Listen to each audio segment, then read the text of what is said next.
Hello and welcome to Talking Data, an exclusive collaboration between Boom Live and Seawater, as we look at a pre-budget poll asking the Aadmi what indeed does he or she expect from this budget, but asking some very hard questions. Questions about inflation, questions about quality of life, questions about expenditure and how whether that has gone up in the last year or not, and importantly, has the BJP NDA government or the Modi government delivered on the economic front? What is the sense that people are giving to us a few days ahead of the union budget, and therefore what should the union budget be responding to when it comes to the pulse of the people, which is what this nationwide poll tries to address? So let's go over some of the quick ones, but before we do that, Yashwant Deshmukh, who joins us. Yashwant, tell us, there are some interesting things that are emerging from this. Some are a little bit of a surprise, though maybe on the positive side, but some may not be so much of a surprise. Yeah, certainly some things are surprising, but at the same time, there are aspirational values. There are, every year we are adding to the middle class, as we call it. And that's a big thing, that the demography of India is changing. And as all we know that demographically speaking, there is no such definition of middle class. People generally tend to take that anybody and everybody who is not in the BPL is a middle class. If that is the definition, then that definition needs to be checked. But largely speaking, Indian middle class is buffering up. It's increasing by the day. 20 years back, it used to be hardly 3%. Right now, even the rough estimates are roughly about 30%, and that middle class is not urban at all, or by all means. I mean, we have a substantial middle class even with the rural background as well. So all in all, this buffering of middle class, as this is increasing, so are the expectations, so are the purchasing power and the parity and other stuffs like that. And so we are looking at altogether a new way of how India looks at the budget, what it expects from the budget, what it expects its lifestyle or the quality of life to be, how it has been rating the quality of life in the last few years, and how and where exactly this middle class and the other people in India look for their quality of life to be in the coming year. Right. Okay. So we've got economist Madan Sabnavis also joining us. Before we do that, before we go to Madan, let's pick up the two first points, that the questions that we asked, the poll asked, and the responses that came. So first question, in your view, after Narendra Modi became Prime Minister of India, what happened to inflation? Has it been checked and prices gone down? Has it been unchecked, prices gone up? Nothing has changed and prices remain the same. So there you see 48%, almost 49% feel that inflation has been checked and prices have gone down. Of course, there is empirical data to this effect thanks to commodity and energy prices going down, but this is also reflecting quite evidently in the way people are perceiving where prices are. Interestingly, nothing has changed and prices remain the same is at 33%, which is the next highest sort of response segment. The next question that we asked is, in the last 1 year, did the price rise have an adverse effect on your quality of life? The answer to this, 38% feel that it has affected their quality of life. That is, prices have risen over the last 1 year and they have had an impact on the quality of life. Now, this is something that rings continuously through this survey as we ask different questions, but all asking roughly the same, all trying to arrive at the same conclusion about what kind of impact has inflation had on your lives, and more importantly, has it affected your expenditure? So this is the broad first deck of finding. Madan, how do you read this? See, what we have seen is that the inflation number has statistically come down, but this is more because of fortuitous conditions and not really because of certain definite steps which are being taken by the government to bring down prices. Like, supplies have increased for specific commodities like tomatoes and onions, which sort of brought down the consumer price index, which is getting reflected in more acceptable inflation numbers. Now, the reason as to why people are not feeling too comfortable about it is because we should look at inflation over what's happened cumulatively over the last 3 years. If I'm really talking of 10% inflation in the last 2 years, and in the current year, probably somewhere around 5 or 6%, we've really seen that our consuming power has come down on account of higher inflation. And that's a major reason why we don't see households spending money. And this also gets reflected when you look at the demand for consumer goods and what's happening in the index of industrial production, where consumer goods have been showing a negative growth rate continuously for the last couple of years. So definitely inflation has come down, and this is because of good luck, I would say. And people are not feeling better off because you actually know that your consuming power hasn't gone up because even your incomes have not increased at a commensurate level. Right. Okay. So let's look at the next deck of questions. The next deck of questions asked, in the last 1 year, has the overall quality of life for the common man or you, has it improved, remained the same, or deteriorated? Right. So the answers are 39% actually said it's improved. Right. While people are saying at one level that the price rise has had an adverse impact on the quality of their life, they're also saying that the overall quality of life has improved. The second question in the same deck, we said, do you expect that in the next 1 year will the quality of life improve further? And there perhaps you can see how the last 4 or 5 months may have had an impact thanks to the factors that Madan was just talking about. The question was, do you expect that in the next 1 year the quality of life for you will improve? The answer was 61%, as you can see on the table there, said that quality of life will improve. This is dramatic. Well, only 8% or 9% roughly said it will remain the same, and about 16% said it will deteriorate. Yashwant, how do you read this? Well, I would read this as a double-edged sword. This is extremely high level of expectation that the quality of life will go better. A lot has to do with a little bit of inflation getting checked in.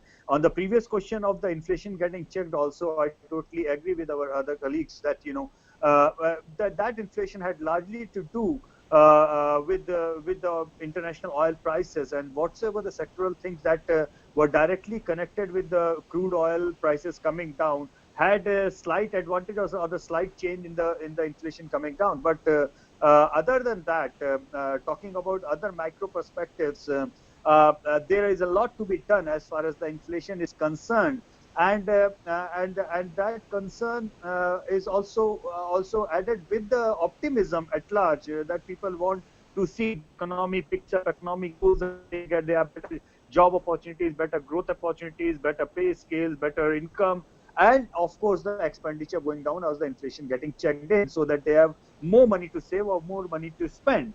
So all in all, this is a hyper way of getting excited about the future, which is good and which is bad. Good in a way that it also shows that the honeymoon period of Narendra Modi government is still continuing. People still have that kind of expectation. Bad in a way, this kind of extremely high level of unrealistic expectation can also lead to a lot of heartburn when the expectations don't get fulfilled, a lot of bad mouthing when the long-term growth plans do not actually deliver instantly. This is something which in medical terms I say a surgery versus the homeopathic treatment. Those who are Right. looking for a quick fix and a surgery, and when you are going ahead with a homeopathic treatment, well, the treatment might be good, but it may or may not yield immediate results. So this is a double-edged sword. Right. So, Madan, how do you see the optimism that lies ahead? I mean, do you agree with Yashwant? It's like a double-edged sword. And also, I mean, if you look at from a more economic point of view, what does this really indicate? No, actually, we're looking at quality of life. I think, are we really referring only to economic parameters? I guess they're looking only at economic parameters. In which case, I think the credit really should go to the government because it has inspired a lot of confidence in the household that we really think that things are going to change. And the overall sentiment also has definitely improved going by how the stock indices have been going in the upward direction, notwithstanding the fact that we don't get the same reflection at the ground level. But I think what the government has done is really sort of assure the people that good things are going to happen and that we are already on the recovery path, even though it's going to take time before it really manifests itself in terms of economic numbers. And I think that's the reason why people are optimistic about things changing for the positive. Because I think the dark days are behind us. And even though the pace of change is something which we could actually debate, whether it's going to happen immediately or whether it's going to take another couple of years, my own sense is that probably from 16, 17, things are going to change more drastically than what we're seeing right now. But definitely the next year does appear to be slightly better than this year. And that's the reason why there is a lot of hope and optimism as far as households are concerned. So, just to remind our viewers, this is over 1900 size sample survey conducted across India. So, let's look at the next deck of questions that we asked. This is where it gets a little interesting. How much, according to you, do you need per month as income to sustain an average quality of life for four? right? So that's the question. The answer has actually been split between the BPL, below poverty line, low income group, middle income group and high income group, as you can see on the chart. So the interesting thing is that the middle income group is saying it needs about 20,000 rupees a month to lead an average quality of life. On the other extreme, you have the high income group, which is coming in at 40,000 rupees a month roughly, or twice as much to lead a normal and average life. Annually, for the poor, I mean the below poverty line works out to about 2,43,000, and for the high income group it works out to 4,80,000. And then you have the middle class, which is about 35,000, closer to the high income group per month, which is adding up to about 4,16,000. Yashwant, I'm going to come to you in a second. Madan, how do these figures look to you? You know, about average requirement need for an average good quality of life for a lower income group, 20,000, high income group 40,000. So actually, Govind, it all depends upon the way in which we define a certain quality of life, because just saying we have this stark difference between 20,000 and 40,000, which clearly means that if you're lower down the echelon, your demands would be more limited. You would not really be expecting a lot from life, a lot from your income, a lot from your savings, and therefore you would tend to be having fewer aspirations than those in the middle and the higher segments. And so therefore I think the numbers are fairly reasonable and something which looks fair enough, let's say, for a family of four to run a fairly satisfactory life. But the whole challenge really is how do we actually improve on these particular numbers, and whether at all we have actually cut down on certain of our comforts or luxuries on account of the recent inflation, which has eroded into our incomes. I think that doesn't really come out from these numbers which you have put in front of us. Right, and yeah, it's interesting. I mean, what are the shifts that have happened within this this number that people are? Yashwant, can you walk us through some more details on how these numbers were extracted? Well, certainly. I mean, it's been 10 years that we have been tracking this particular question and this particular number, and yes, there are always questions about the subjective aspect of quality of life, and we all know there has been in the global economy, there has been a consistent debate of growth beyond GDP and the subjectivity of quality of life at large, and there have been a lot of research going on everywhere. Certainly, there is a subjectivity as far as the quality of life is concerned. There is a subjectivity in one's own assessment of what is decent and what is not. One man's luxury is another person's necessity, and one person's necessity is another person's luxury. But having said that, the way in scientific community this question is designed is it very much designed from the line of World Wellbeing Index survey about a subjective element of quality of life, number one. And this regards as the average subjective element. We are very clear about wording of the question, where we are not asking for a comfortable or an extraordinary or something like basic. We are talking about average. This average again is a very subjective, but that's the way it is. What we need to understand though is that the important part of this number is that it is automatically inflation adjusted, because the people who are working day-to-day life, people who are going to buy vegetables and the routine affairs, when they say that today we feel that we need this much of money to manage my family, that is automatically inflation adjusted, and which has nothing to do with what the official government numbers are there.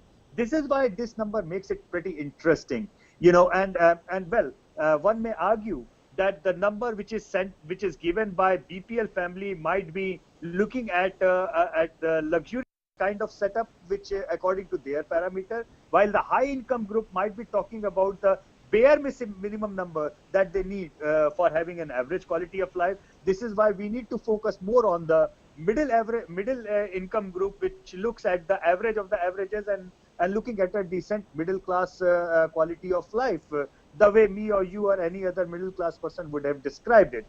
Having said that, this looks pretty interesting data, number one.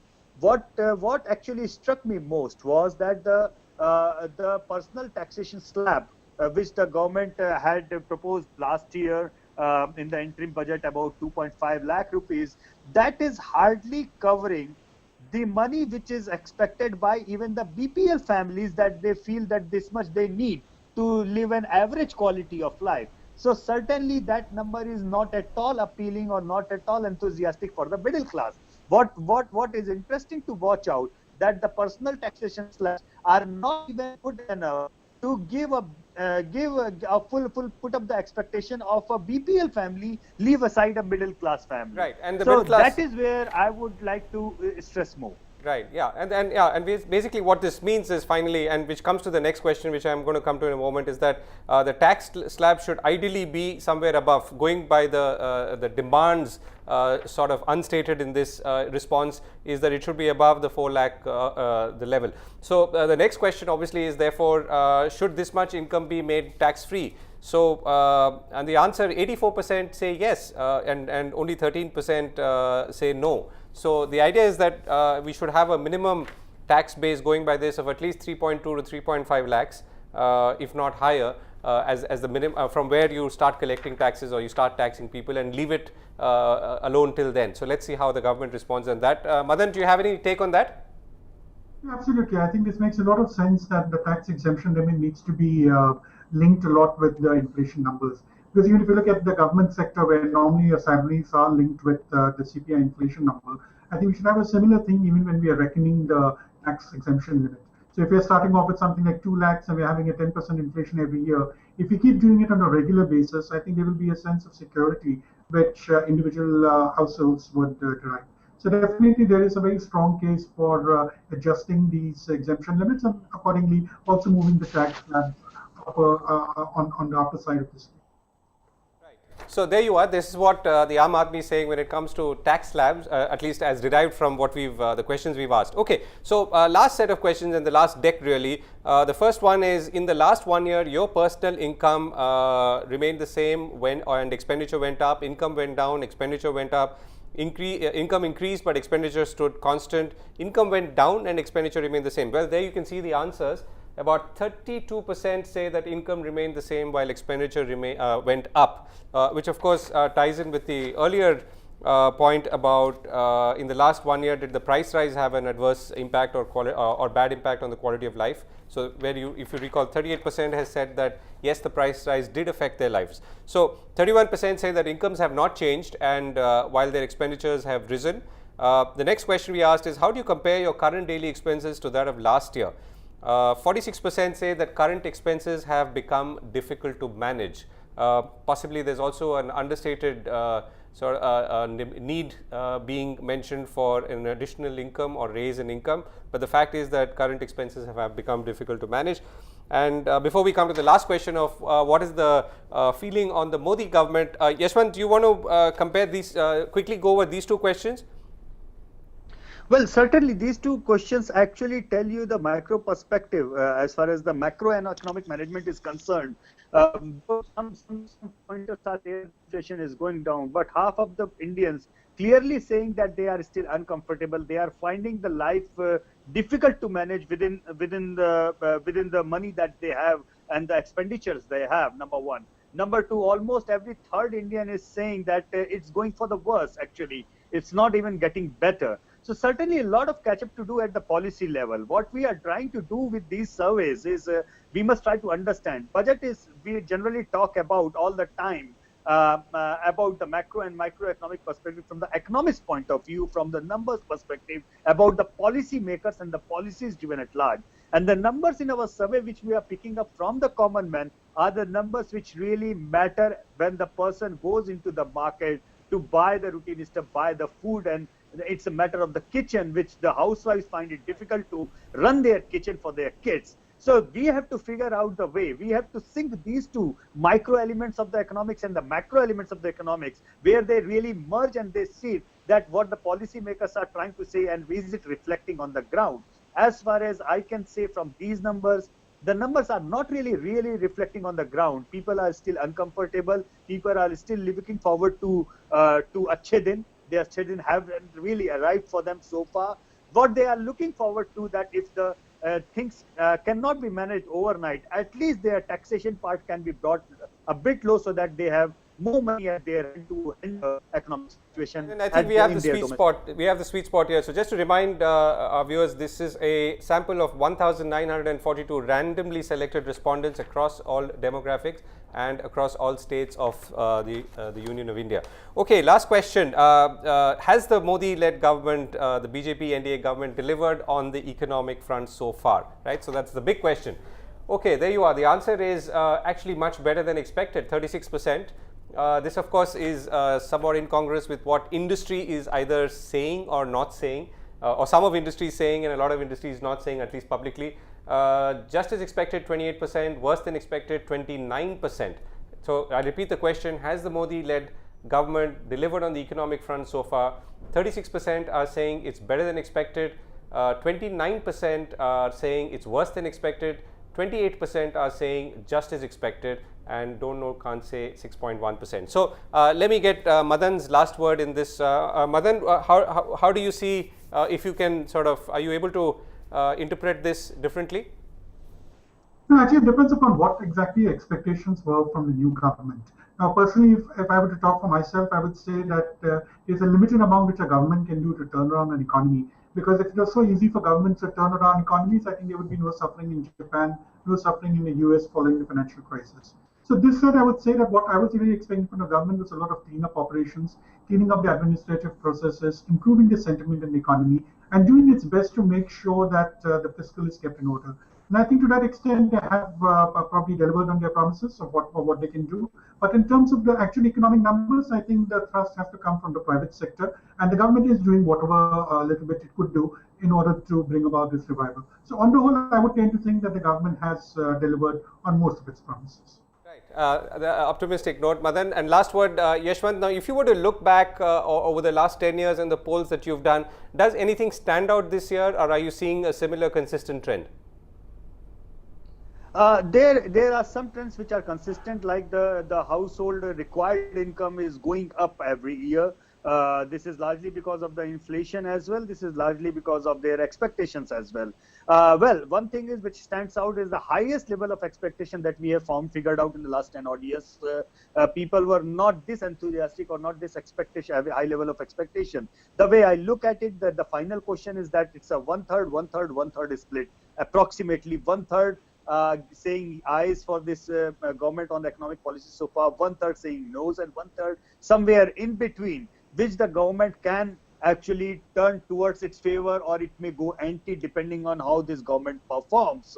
Having said that, we all know that these are the common men, we the people on the ground, who may not be economists, but who actually have to run their own personal microeconomy in their domestic front, and they are the voters. It's not the industrialist or me or you journalist or the economist who are going to go out and vote and decide the fate of this government's future 4 years down the line when they go back to ask for the mandate. And we have seen just a month back that the economic priorities of the people are more into their day-to-day lives, and even the promises of free electricity and free water can deal a big blow, as far as Aadmi Party did so in Delhi, we have recently seen. So somewhere between the policy and the implementation, it might be an economic policy which is looking more at the broadly industrial level, but the Modi government has to keep in mind it's the common people on the ground, it's the Aam Aadmi, which has eventually to judge based on their own experience and expectation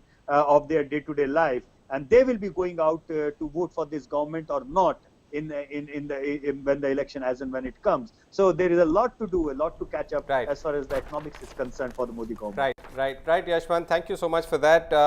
Very interesting survey. 1,942 randomly selected respondents across all states of India, asking the fundamental question about how has life changed, have prices affected you, what is the sense of the future, and finally, how much do you actually spend? So very interesting answers there. Most importantly, most people surveyed here are still optimistic about the future, actually very optimistic. They would obviously like to earn a little more money, and they would obviously like to see more of their money not being taxed, or less of their income being taxed, and we've obviously given you the figures already. Thank you very much for watching Talking Data. It's been fun talking to both Yashwant and Madan. We're going to be back very shortly. Bye-bye.